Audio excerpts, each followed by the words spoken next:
Dictation शुरू होगी 3 second बाद। निजता का अर्थ है कि कोई व्यक्ति स्वयं को किस हद तक दुनिया में बांटना चाहता है।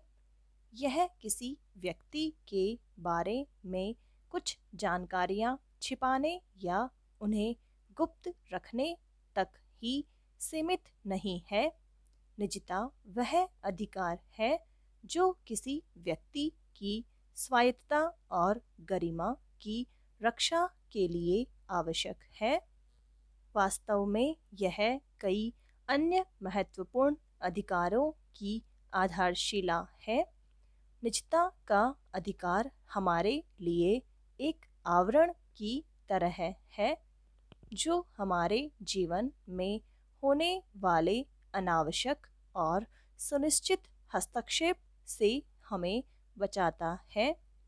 यह हमें अवगत कराता है कि हमारी सामाजिक, आर्थिक और राजनीतिक हैसियत क्या है।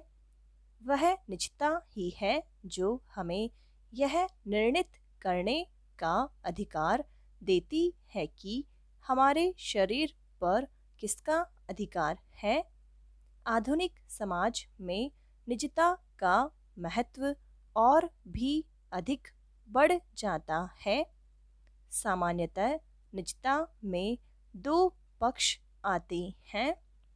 एक वह जिसके बारे में निजी जानकारियां मांगी जा रही हैं और दूसरा वह जो निजी जानकारी मांग रहा है। मुश्किल तब आती है जब निजी जानकारियां राज्य द्वारा मांगी जाती हैं। इस कारण आज निजता के अधिकार को लेकर बहस हो रही है। समय समय पर निजता के अधिकार पर प्रश्न उठते रहे और सर्वोच्च न्यायालय विभिन्न मामलों में इसकी व्याख्या करता रहा है। वर्ष 1954 में एम शर्मा बनाम सतीश चंद्र मामले में उच्चतम न्यायालय ने कहा था कि अमेरिका के चौथे संविधान पी संशोधन की तरह भारतीय संविधान में निजता को मौलिक अधिकार के रूप में पहचान नहीं मिली है। इस मामले में अपराध प्रक्रिया विधान 1898 की धारा 96 की वैधता को चुनौती दी गई थी, जिसमें राज्य को छापेमारी का अधिकार प्राप्त है। वर्ष 1963 में खरक सिंह बनाम उत्तर प्रदेश मामले में इसी तरह का प्रश्न उठा कि उत्तर प्रदेश पुलिस नियमन के अंतर्गत निगरानी का अधिकार वैध है या नहीं। सुप्रीम कोर्ट ने इसे संविधान के अनुच्छेद 21 जीवन व व्यक्तिगत आज़ादी के अधिकार के अंतर्गत अवैध घोषित किया और स्पष्ट किया कि चूंकि निजता एक संविधान प्रदत्त अधिकार नहीं है, इसलिए किसी के आने जाने पर नज़र रखना जिससे निजता का अतिक्रमण होता हो, मौलिक अधिकारों का हनन नहीं है। इस पर न्यायमूर्ति के सुब्बा राव ने असहमति जताई। उन्होंने स्पष्ट किया कि व्यक्तिगत स्वतंत्रता के अधिकार का अर्थ केवल घूमने से नहीं है, बल्कि निजी जीवन में भी हस्तक्षेप से स्वतंत्रता है। भले ही मौलिक अधिकारों में निजता को सम्मिलित नहीं किया गया हो, पर यह व्यक्तिगत स्वतंत्रता का अभिन्न अंग है। पैरा वर्ष 2012 में केंद्र सरकार ने निजता के अधिकार व डीएनए प्रोफाइलिंग विधेयक 2007 के अंतर्गत न्यायमूर्ति ए.पी. शाह की अध्यक्षता में एक समिति का गठन किया था, जिसे इन दोनों मुद्दों पर अपनी राय देनी थी।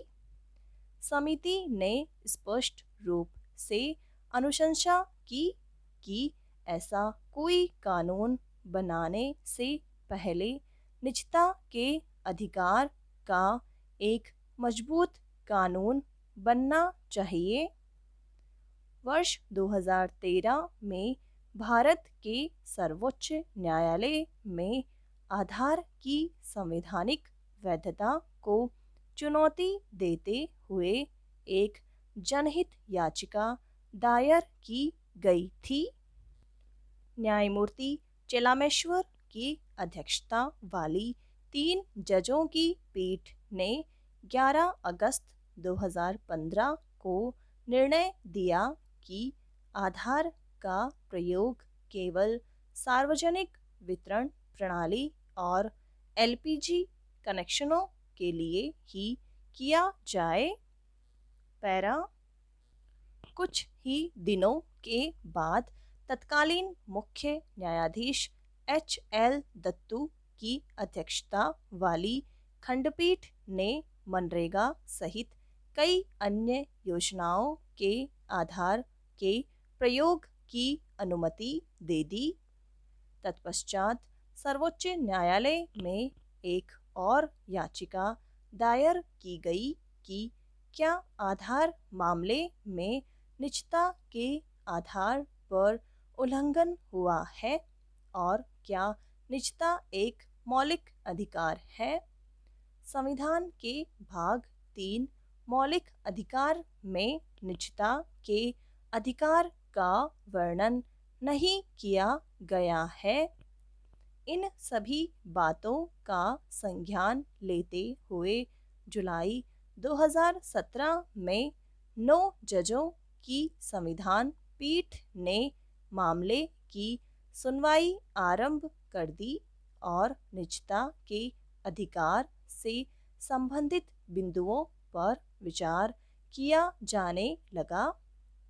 9 जजों की संवैधानिक पीठ ने सूचना जिससे कि आधार कार्ड संबंधित है के बारे में कहा कि सूचना की निजता के अधिकार का ही एक रूप है। निजता को न केवल सरकार से खतरा है बल्कि गैर सरकारी तत्वों से भी खतरा है और पीठ ने कहा था कि हम सरकार से ये सिफारिश करते हैं कि डाटा सुरक्षा के लिए कड़ी व्यवस्था की जाए, जिसके पश्चात हाल ही में सरकार द्वारा आधार डाटा को पूर्णतः सुरक्षित करने की दिशा में 12 अंकों के आधार नंबर के स्थान पर 16 नंबर की वर्चुअल आईडी प्रदान करने की बात कही है। सरकार द्वारा यह कदम आधार डाटा के लीक होने की खबर आने के बाद उठाया गया है। इससे व्यक्ति को अपनी आधार डिटेल के लिए 12 अंकों के आधार नंबर के स्थान पर 16 नंबर की वर्चुअल आईडी देनी होगी, जिसे सभी एजेंसियों के लिए मानना बाध्य होगा। इसमें प्रत्येक आधार नंबर के लिए टोकन जारी किया जाएगा तथा इस टोकन के आधार पर ही एजेंसियां आधार डिटेल को सत्यापित कर सकेंगी। समाप्त।